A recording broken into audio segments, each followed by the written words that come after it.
अपने खुद के शब्दों में लिखा है कि मैं इस मतगणना से पूर्णतः सहमत हूँ और अपना साइन किया है। तो इसमें ये मतलब साफ दिख रहा है कि वो उनसे हार पच नहीं रही है। वो अपने सत्ता का प्रयोग करते हुए लगातार प्रशासन पर, कॉलेज पर दबाव बना रहे हैं कि पुनः मतगणना हो, और साथ में पूरे प्रदेश भर हम एक आंदोलन की ओर अग्रसर होंगे, जिसकी समस्त जिम्मेदारी।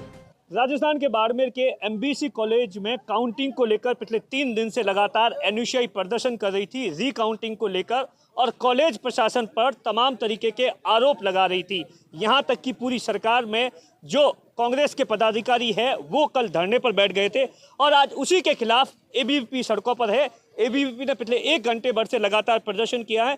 एबीवीपी के जो स्कूल के छात्राएं हैं, जो प्रेसिडेंट है वो हमारे साथ में है, और बाकी जो तमाम जो छात्राएं हैं वो हमारे साथ में है। क्या कुछ उनकी मांग है? जिस तरीके से विवाद पिछले 3 दिन से लगातार है, जब से रिजल्ट आया है, रिजल्ट के बाद में, क्योंकि कॉलेज प्रशासन ने ये साफ कर दिया है कि जिस तरीके की काउंटिंग हुई है उसमें किसी भी तरीके की कोई धांधली नहीं हुई है।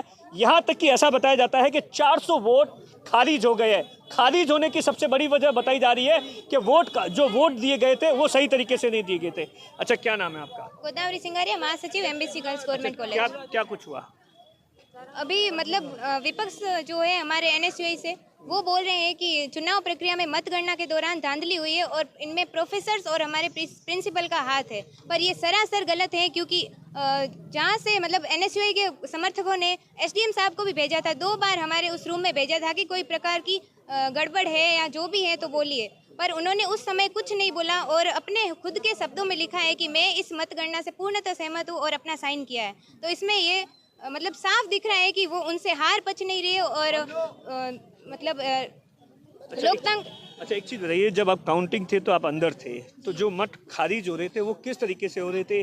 किसी बच्चियों ने, मैंने पता किया, किसी ने अंगूठा लगा दिया, किसी ने खाली छोड़ दिया, या क्या कुछ हो रहा था?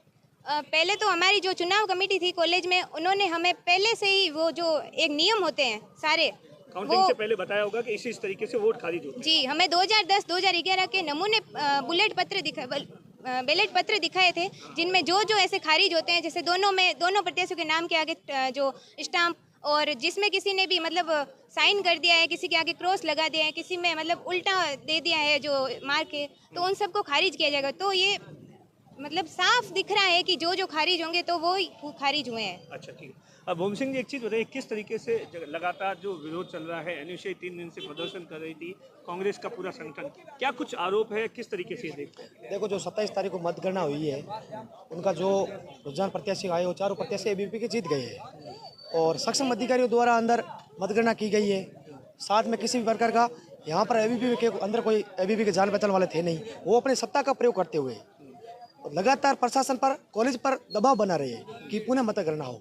अगर इस प्रकार का पुनः मतगणना होती है तो लोकतंत्र की हत्या है। समस्त छात्र शक्ति, समस्त विद्यार्थी परिषद, पूरे जिला और साथ में पूरे प्रदेश भर हम एक आंदोलन की ओर अग्रसर होंगे, जिसकी समस्त जिम्मेदारी प्रशासन की। आज आपने क्या कुछ दिया, किसके नाम के ज्ञापन दिया, क्या कुछ किया? हमने जिला कलेक्टर महोदय को ज्ञापन दिया है और उनको बताया कि पुनः मतगणना किसी प्रकार नहीं होनी चाहिए, और ये कोई ऐसा नियम नहीं है जो घोषणा पत्र देने के बाद, तो शपथ दिलाने के बाद मतगणना यहाँ फिर वापस होती है, ऐसा कोई नियम नहीं है। अच्छा, आप देखिए कि किस तरीके से सीधे तौर पर एबीवीपी के ये कार्यकर्ता है और जो पदाधिकारी जो चुने गए हैं, उनका सीधे तौर पर आरोप है कि एनयूसीआई से हार नहीं पच रही है, इसीलिए यह सब कुछ एनयूसीआई सरकार के दबाव में पुनः काउंटिंग करवाना चाहती है। तो कुल मिलाकर दोनों साइड से विवाद है। एनयूसीआई ने सीधे तौर पर कॉलेज प्रशासन पर आरोप लगाया है, वहीं अब कॉलेज प्रशासन के पक्ष में एबीवीपी के कार्यकर्ता और जो अध्यक्ष से लेकर और बाकी जो चुने हुए प्रतिनिधि है वो उतर गए। ऐसे में अब देखने वाली बात है, वहीं इस पूरे मामले पर कहीं ना कहीं सरकार पर दबाव साफ तौर पर देखा जा रहा है। इस तरीके की बात भी सामने आ रही है कि कलेक्टर ने इस पूरे मामले पर एसडीएम को जांच के आदेश दिए हैं। दिनेश बोरा, बाड़मेर, राजस्थान तक।